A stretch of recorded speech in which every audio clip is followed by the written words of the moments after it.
Hi everybody, welcome to Kishore academy. நம்ம இன்னைக்கு இந்த வீடியோவில் பொது தேர்வு ஏப்ரல் 2024 10th ஸ்டாண்டர்ட் மேக்ஸ் கொஸ்டினில் உள்ள பகுதி 3 5 மார்க் கொஸ்டின் நம்பர் 29 பார்க்க போகிறோம்.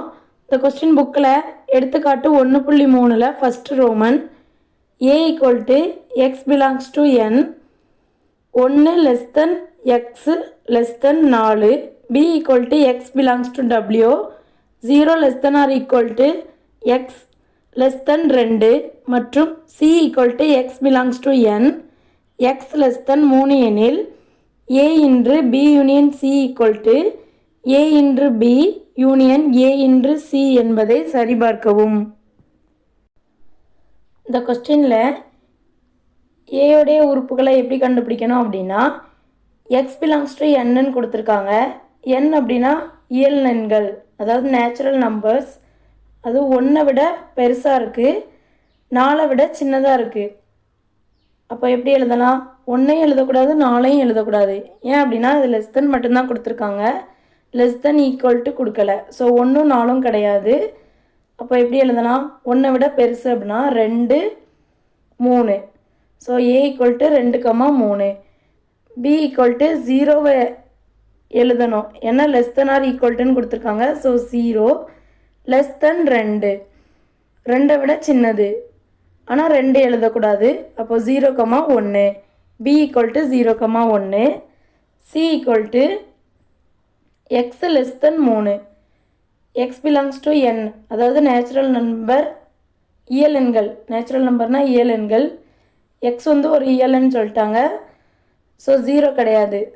ஹோல் நம்பரில் தான், அதாவது முழு எண்ணில் தான் 0 உண்டு. இயல் எண்களில் 0 கிடையாது. ஸோ 1லேருந்து தான் ஸ்டார்ட் ஆகும். லெஸ் தென் 3ன்னு சொல்லியிருக்காங்க, 3 கிடையாது. ஸோ 3ஐ விட சின்னதாக இருக்கிறது 1, 2. So c = 1, 2. நம்ம ப்ரூவ் பண்ண வேண்டியது a into b union c = a into b union a into c. இதில் first b union c கண்டுபிடிக்கலாமா? b union c அப்படின்னா என்ன? bயோடைய வேல்யூ bயின் உறுப்புகள் 0, 1, cயோடைய உறுப்புகள் 1, 2. யூனியன் அப்படின்னா ரெண்டையும் சேர்த்து எழுதணும். அப்போ 0, 1, 2ன்னு கிடைக்குமா? 1 2 தடவை இருக்குங்கிறதுனால 2 தடவை எழுதக்கூடாது, ஒரு தடவை எழுதுனா போதும். So 0, 1, 2. a into b union c. இந்த b யூனியன் c சியுடைய உறுப்புகளை ஏயால் பெருக்கணும், ஏயின் உறுப்புகளால் பெருக்கணும். So a 2, 3, b union c 0, 1, 2. ரெண்டையும் 0வையும் ஃபஸ்ட்டு எழுதணும், அப்புறம் 2ஐயும் 1ஐயும் எழுதணும், அப்புறம் 2ஐயும் 2. 3, 0, 3, 1, 3, 2. இதுதான் a into b union c. அப்புறம் a into b எழுதணும். ஏடைய உறுப்புகள் என்ன? 2, 3. பியோடைய உறுப்புகள் 0, 1. 2, 2, 0, 2, 1, 3, 0, 3, 1. அப்புறம் a into c. ஏடைய உறுப்புகள் 2, 3. சியோடைய உறுப்புகள் 1, 2. ஸோ 2, 1, 2, 2, 3, 1, 3, 2ன்னு எழுதணும். a into b union a into c. இது அதாவது a into b நம்ம வேல்யூ உறுப்புகள் கண்டுபிடிச்சிருக்கோமா? a into b உறுப்புகள், a into c உறுப்புகள். இந்த ரெண்டையும் யூனியன் அப்படின்னா என்ன? சேர்த்து எழுதணும். ஸோ 2, 0, 2, 1, 3, 0, 3, 1 யூனியன் a into cயில் உள்ள உறுப்புகளை எழுதணும்.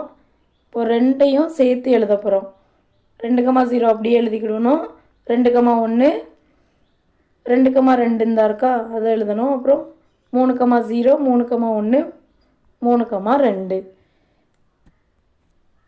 இப்போது a into b யூனியன் cயும் a into b union a into cயும் சேமாக இருக்கா? ரெண்டு உறுப்புகளும் சமமாக இருக்குது. So A into B union C equal to A into B union A into C என்பது சரிபார்க்கப்பட்டது. தேங்க்யூ.